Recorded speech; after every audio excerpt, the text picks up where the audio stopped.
It was a tragic turn of events when sisters Bieber Henry and Nicole Smallman were murdered as they celebrated the night away together on top of a hill one summer's night last year in 2020. Little did they know that their killer was just a short distance away, lurking and waiting for his moment. Hi everybody, my name is Victoria and welcome to my podcast, Criminosis. It's also a video podcast too, so you can check me out on YouTube if you would like.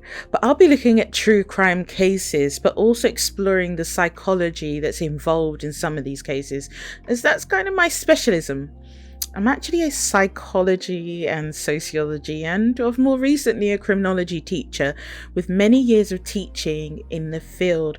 And so this to me was a natural way of bringing some of the discussions I've had with my students in my classrooms to kind of all of you.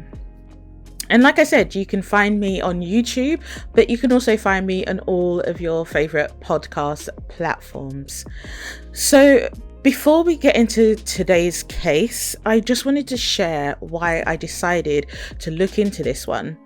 I do remember it when it happened last year, but it recently came back to mind when in the UK we witnessed the shocking murders of 5 people with a shotgun, including a 3-year-old girl, and these murders were committed by 22-year-old Jake Davison, who apparently adopted a misogynistic incel culture, and it appears that his crimes may be classified as a terrorist attack. Now, with today's case, you're going to see a similar rhetoric regarding the incel. If you don't know what the incel movement is, it basically means involuntary celibacy, which I'll explain a bit more later on. But it just goes to show just how dangerous such beliefs truly are.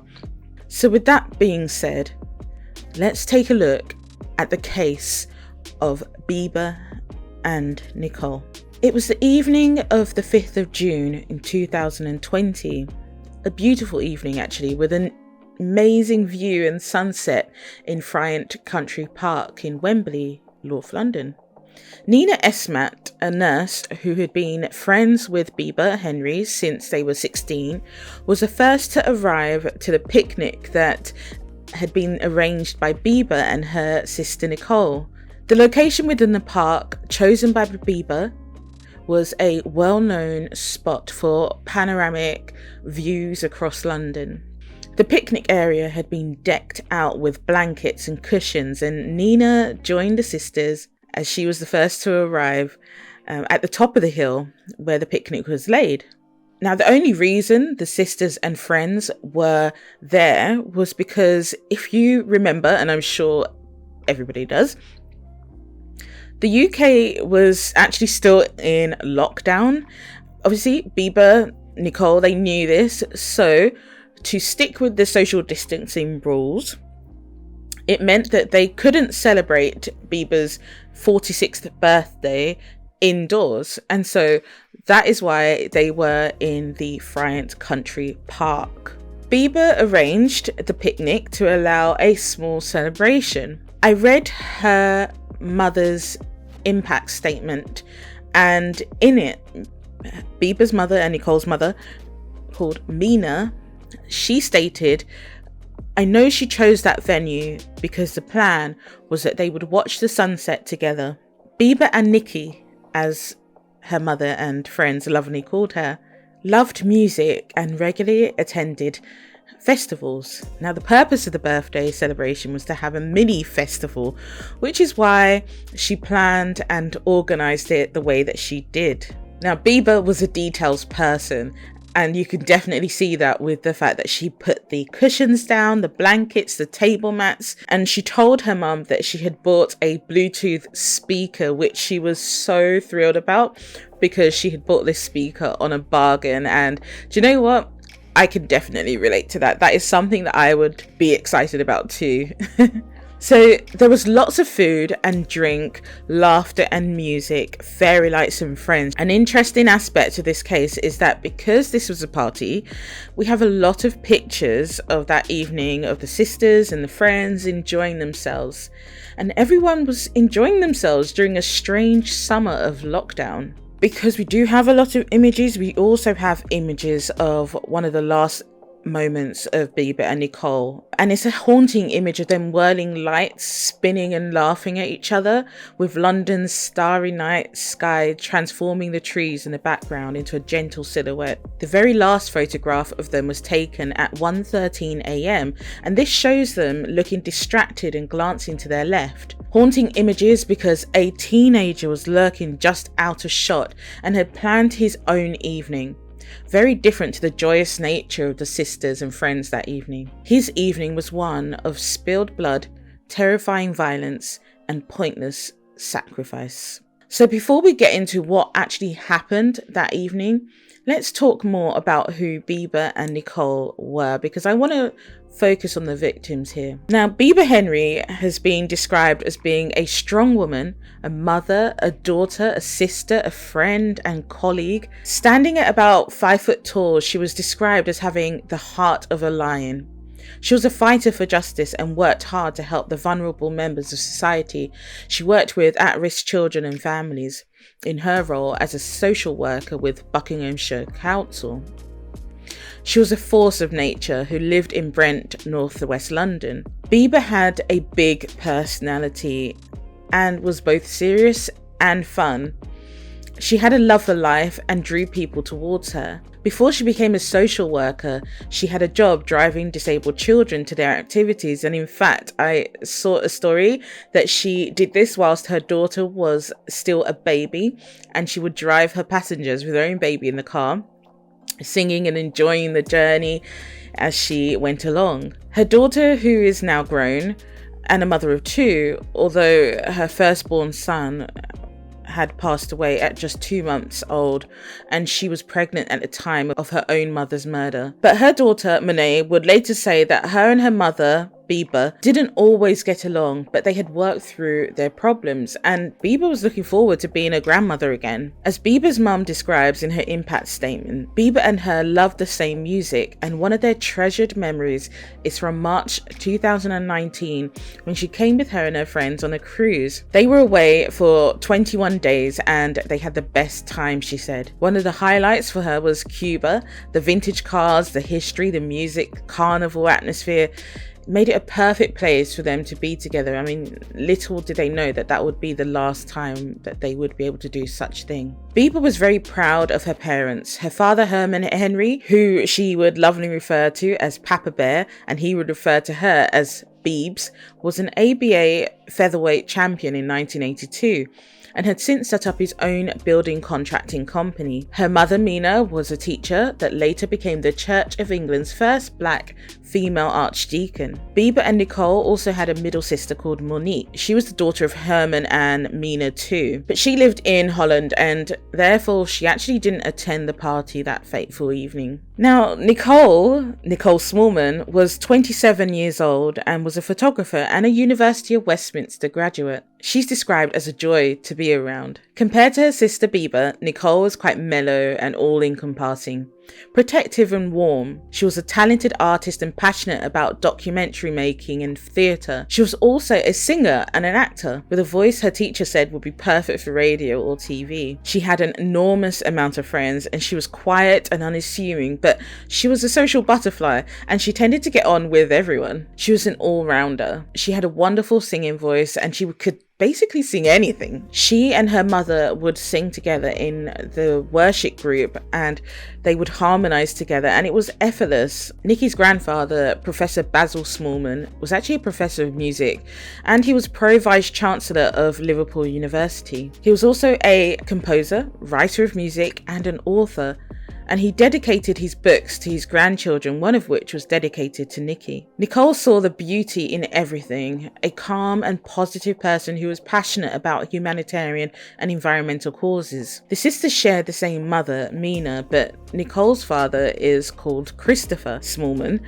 who had worked as a teacher and is married to Mina currently. Now, Christopher is the father of Nicole, his only child. Nicole's birth was a momentous occasion for Christopher, and he predicted that she would be born on his birthday, which was the 3rd of August.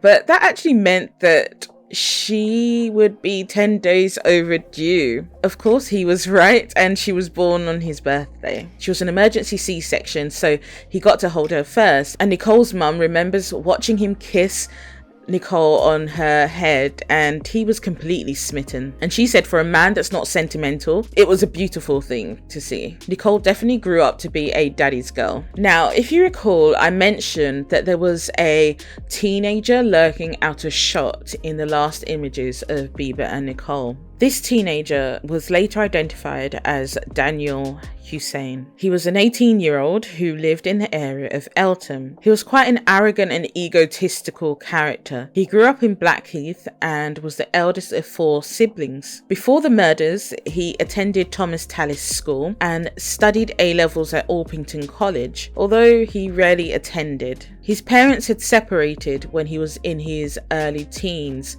but before then, it was quite a noisy household with quite a lot of screaming and shouting going on. Police and ambulance teams would be called to the house many times. Now, Daniel was considered to be a loner who would wander off alone quite often. His father, Kamal Hussein, had actually worried that Daniel had gotten into the wrong crowd and was being led in the wrong direction. And in 2017, Daniel, who was 15 at the time, was referred to the government's counter-extremism program called Prevent. And I, as a teacher, have been trained on the Prevent initiative quite a few times because we have to, and it's an interesting one, let me just say that. But it's basically a way to identify if you feel any students are being influenced by extremist ideology. So his school, Thomas Tallis, had referred him to the Prevent program because they had material that he had accessed on the school computers, and this material included far-right propaganda. He was considered someone of concern and appeared in front of a channel panel for people who were at risk of being drawn into terrorism. Although he was discharged from the program in May 2018, he was still influenced by this extremist ideology. So let's go back to the events of that evening. So CCTV footage had captured Bieber and her sister Nicole at around 7:30 p.m. in the Kingsbury Co-op buying some food and drinks for the party. They seemed to be in good spirits, of course, because it was Bieber's birthday and they were going to celebrate. And Nicole seemingly was in a really cheery mood because she was seen chatting with a man next to her at the checkout. From here, they then made their way to the park with CCTV showing them entering via the Slough Lane entrance just before 7:40 p.m. Once they were inside the park, they headed to the top of the hill, and that's where they laid out their picnic. It was a peaceful time with good weather, and over the course of the evening, friends started to arrive, where they ate, drank, played cards, and listened to music. As the evening became darker, guests started to leave, and by midnight, the sisters were alone. It was Bieber's birthday. It was Nicole's sister's birthday. It'd been a tough few months of lockdown, and they just wanted to keep partying and celebrating, and that's what they did.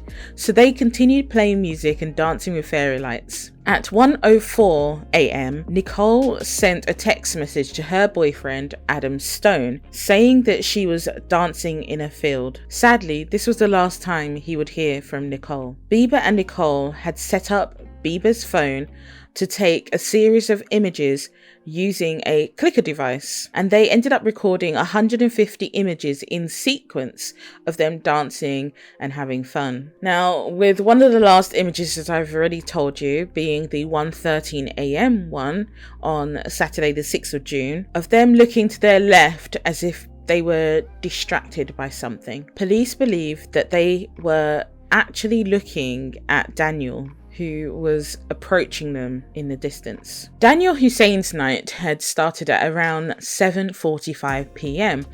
when he was seen leaving his family home in Old Kenton Lane, Kingsbury, very close to Friant County Park. He was wearing blue medical gloves and a mask And with the pandemic, this probably wasn't an unusual sight.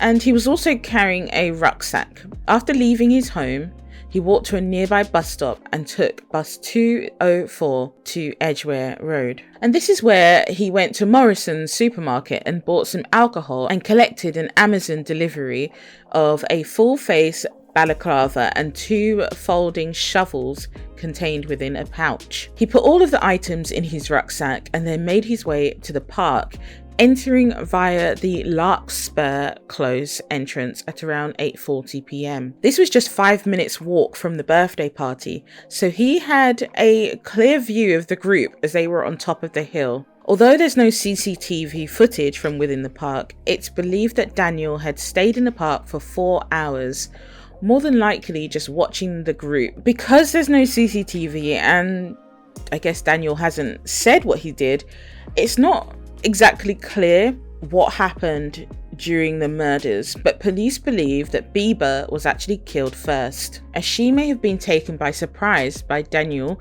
and quickly overpowered. Bieber was stabbed 8 times. Nicole's attack was more frenzied as she suffered a total of 28 stab wounds. She also received cuts to her arms, hands and legs, which suggests that she had put up a very brave fight. After the murders, police believe that Daniel had dragged both bodies up to 75 meters to a wooded area of the park trying to hide them, and then he tried to clean up the crime scene, putting some of the party items in rubbish bags or hiding them in the wooded area and throwing the sisters' phones into a pond in the park. CCTV footage later captured Daniel leaving the park at 4:07 a.m, the same way he had entered. He was then seen returning home without his trousers, with his jacket tied around his waist and right hand was tucked into the waistband he had created with his jacket. The police never did find his jacket or his missing trousers. It wasn't until the evening of Saturday the 6th of June that Bieber and Nicole were reported missing by friends and family when they didn't return home and were uncontactable. According to family and friends, the police had seemed uninterested in the missing reports. Mina Smallman, the mother of the sisters, felt that there was a lack of urgency from the police in searching for the sisters. She recalls telling the police, "We don't know if there's been foul play here. We have no idea. We are now 36 hours on and they haven't turned up." She said that she knew instantly that they didn't care. She believes it was because they took one look at her daughter's address and they knew who she was, a black woman living on a council estate. Now, Nicole's boyfriend knew something was wrong when her flatmate said that she hadn't come home, and when he couldn't trace her phone with a phone finding app and saw that her bank account had not been accessed, he knew something was seriously wrong. He tried banging on Bieber's door, but there was no answer. He contacted everyone he could think of, even the police, but it appeared that they had just vanished. On the Sunday morning, Mina stated that she woke up stressed. She phoned Adam and asked if he'd heard anything, and he said no. At 8 a.m, she phoned her friend, who was an ex-CID, and left a voicemail. And her friends could hear the worry in her voice, and so they immediately called her back and began talking her through the process of a missing persons search. Mina said that she had to establish who was at the party, so she contacted her niece, Joanne, and asked her to basically contact Bieber and Nicole's friends on social media. So Joanne went onto Facebook and she did a post asking those that had attended the party to call Mina. On Sunday 7th of June, Nina Esmat, Bieber's longtime friend that I mentioned at the beginning, and Adam Stone, Nicole's boyfriend, separately made their way back to the park. Bearing in mind the police actually had not started their search, even though this had been reported the day before. Nina had found a pair of Bieber's sunglasses and her heart sank as she knew she wouldn't have just left them there. She called the police and they told her to take them to the local police station. Adam continued to search alongside with his parents, who had actually joined him, and during his search he found Nicole's sunglasses. and he decided to leave them where he found them, just in case it ended up being a crime scene. Adam's father found a knife, and Adam then saw some shoes in the undergrowth. Adam had been the one to find his girlfriend of 6 years. Her lifeless body had been left intertwined with her also motionless older sister. Their eyes open, blank and dull, with stab wounds visible on their bodies. He dropped to his knees and he screamed. He phoned Mina and texted Nina, saying the same words. "I found them. They're gone." Mina recalls falling to her knees and screaming and just screaming. She didn't know how long she was sobbing for, and she had lost all concept of time. She then thought of Christopher, her husband, who had driven to the park to look for the sisters. She called him and he said he was nearly there, and she asked if he could just pull over, and he asked her why. Have they found them? She remembers pleading with him to just pull over and stop the car. She said, "Chris, they've gone. They found them." Chris just cried. They were both sobbing. Mina told Chris that Adam had found the bodies and she wanted to make sure that he wasn't on his own. So Chris said that he was nearly at the park, so would just go and find Adam. Chris called the neighbours and asked them to come over and asked them to look after Mina, knowing that she was on her own. When police arrived on the scene, they cordoned off the area. A murder investigation was launched under DCI Harding. Due to the size and makeup of the crime scene, it was a significant challenge, and SOCOs spent 3 weeks conducting fingertip searches of the area where they discovered more items. The knife that was found by Adam's father had heavy blood stains on the underside of it, with the blood being washed away by heavy rainfall on the upper side. The blood was later found to be that of Daniel's, with a spot of Nicole's DNA also present. Near to where the bodies were found, officers also found bottles from the party which Daniel had tried to get rid of. They were stained with blood, which was later identified as his own. His blood was also found on leaves and branches close to where the bodies were discovered. Between the body's location and the pond,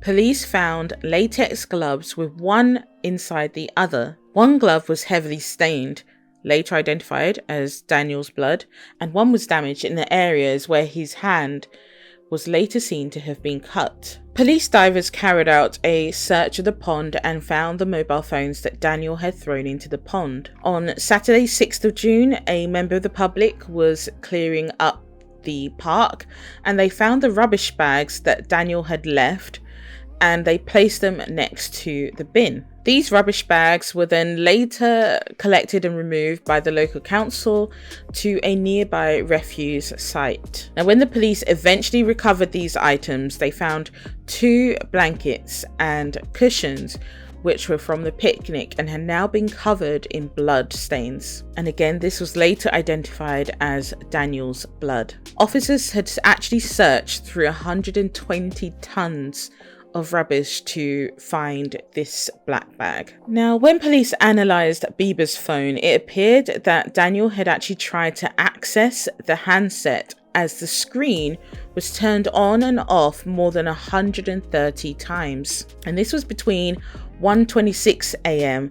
and 3:48 a.m. And we already know that he left the park around 4:07 a.m. because he was seen on CCTV. So police believe that he was trying to access images to delete them, as he was worried that the phone may have caught images of him. It was also noted that the step count recorded on the phone during this time was 2 kilometers, and the phone was switched off for the last time at 3:48. And this is when police believe that he threw it in the pond and left the park. Now, because a stranger murder is quite a rare occurrence, and even more so when involving 2 victims, police spent a lot of their time initially investigating and then ruling out those known to the sisters. And once they'd ruled out this line of investigation, they started working on trying to identify who the perpetrator was. Detectives had searched through hours of CCTV, doorbell, dash cam footage provided by those living and working in the area, and they had also taken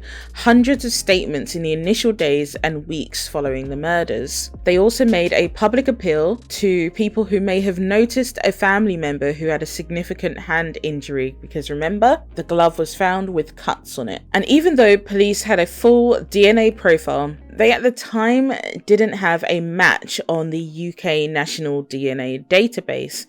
And if you didn't know, this is the largest forensic DNA database of its kind, and it holds approximately 6 million DNA profiles, which are taken from samples from crime scenes and police suspects. Although those who are not charged or not found guilty of a crime are removed from this database. So the police worked with the National Crime Agency to use familial work to identify relatives of the suspect. This proved to be very successful, as an individual was identified as part of this process, and through further inquiries this led them to Daniel Hussein. So Daniel was arrested in the early hours of Wednesday 1st of July 2020 at his Eltham address. They first noted that 18-year-old Daniel had cuts to his hand which was consistent to those they believed the suspect had sustained, and he was charged the following day once DNA testing had confirmed that it was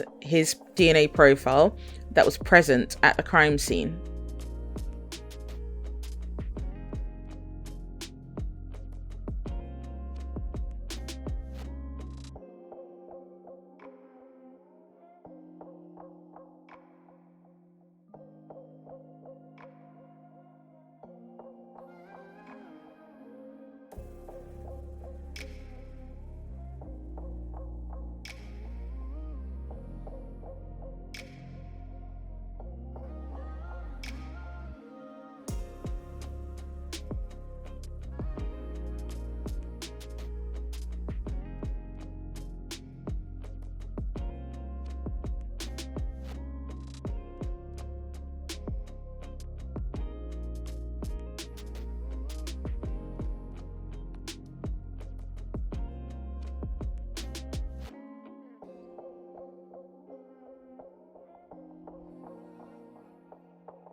So if we explore Daniel's movements closer, police were able to trace his movements the days before the attacks. On Wednesday, 3rd of June, he had travelled to Asda in Colindale, where CCTV had shown him buying a knife block containing 5 knives. He produced a passport to purchase the knives as well, and he chose to pay most of the amount by card and the remainder with cash. Because he wasn't able to fit the knife block in his blue rucksack that he'd brought along with him, he placed it in a carrier bag. A few hours later, he came back to Asda and bought some Unibond power tape. Although there was no evidence of the tape being used in the murders, police do believe that this was the reason that he had bought the tape. Police also found out that around 4:20 p.m. on Saturday the 6th of June, 12 hours after he had left the crime scene, he went to Northwick Park Hospital trying to get treatment for his injured hand. They believe that he had injured his hand when trying to stab Nicole. He told hospital staff that he sustained his injuries during a robbery the night before,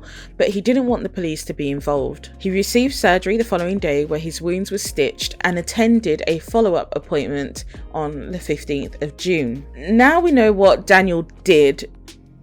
Why did he choose to commit such random attacks? While searching his bedroom, police found what seemed to have been a motive. They found a handwritten note which appeared to be a contract with a demon. I know, I don't think you were ready for that, but This is where he pledged to perform a minimum of 6 sacrifices every 6 months and to sacrifice only women. The agreement was headed for the mighty king Lucifuge Raphael, who, according to some satanic cults, is a demon in charge of hell's government and treasury. Under the headline, "For me," were the words, "Win the Mega Millions Super Jackpot." The document was signed in Daniel's blood, and on top were 3 lottery tickets, which he'd purchased following the murders. Police also found a balaclava and shovel pouch, as I had mentioned previously, that he had bought on the night of the murders. And one of 2 shovels was missing from the pouch, and that's never been found. When police searched his tablet and laptop, they found that he'd used forums discussing spells and potions linked to satanic ideology, and they also found searches related to the far right. Apparently, Daniel considered himself to be Aryan. Now, the link between the far right and Satanism isn't as unusual as it may initially seem.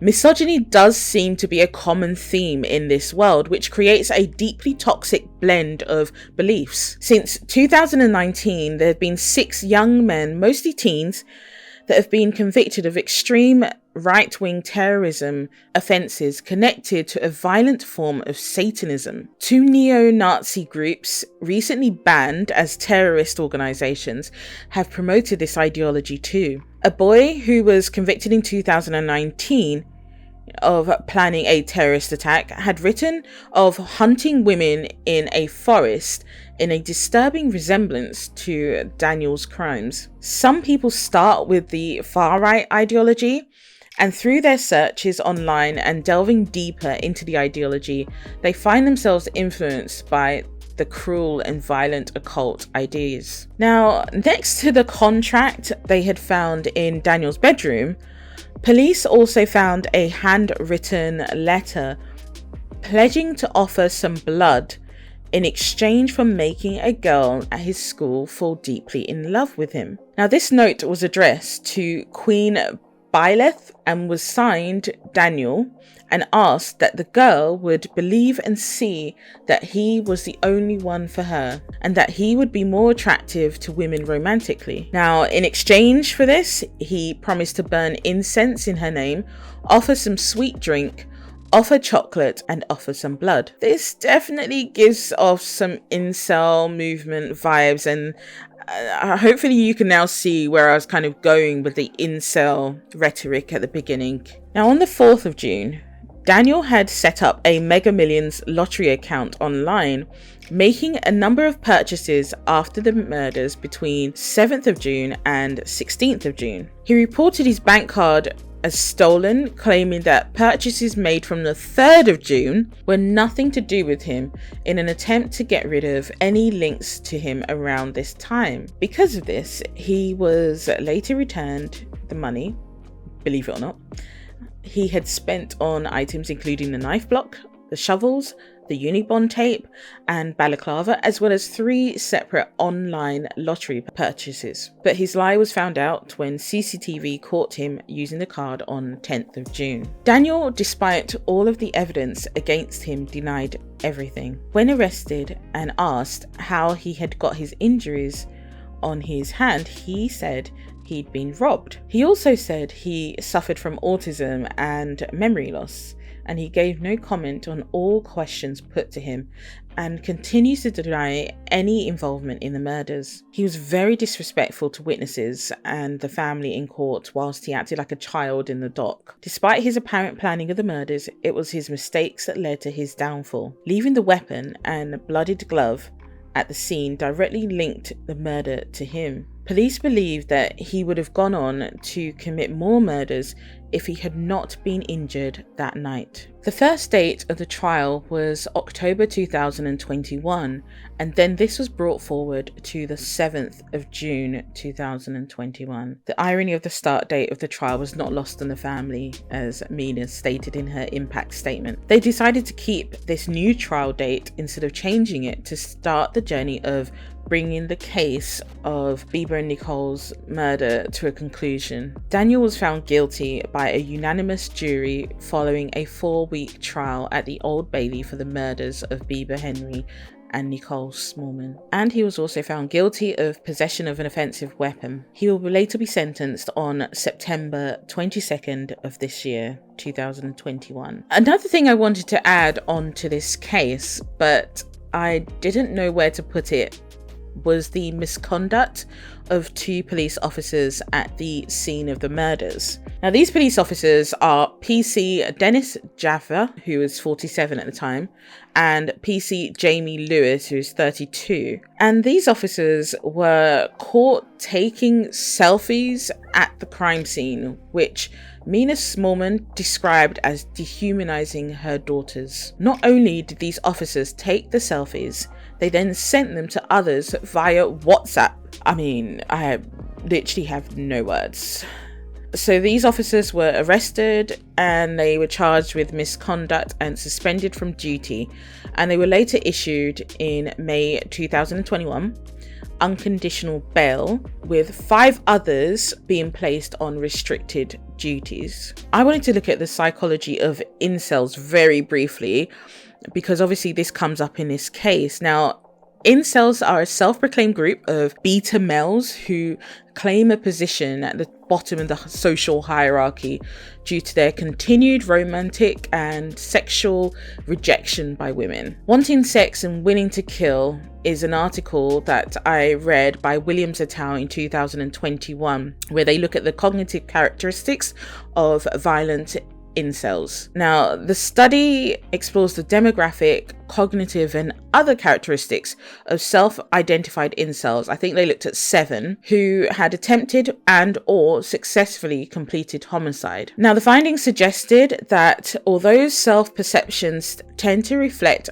either grandiosity or self-deprecation, and I believe that Daniel's definitely more grandiose, homicidal incels share similar demographic characteristics and dense common clusters of neutralization techniques, cognitive distortions, and criminal thinking errors.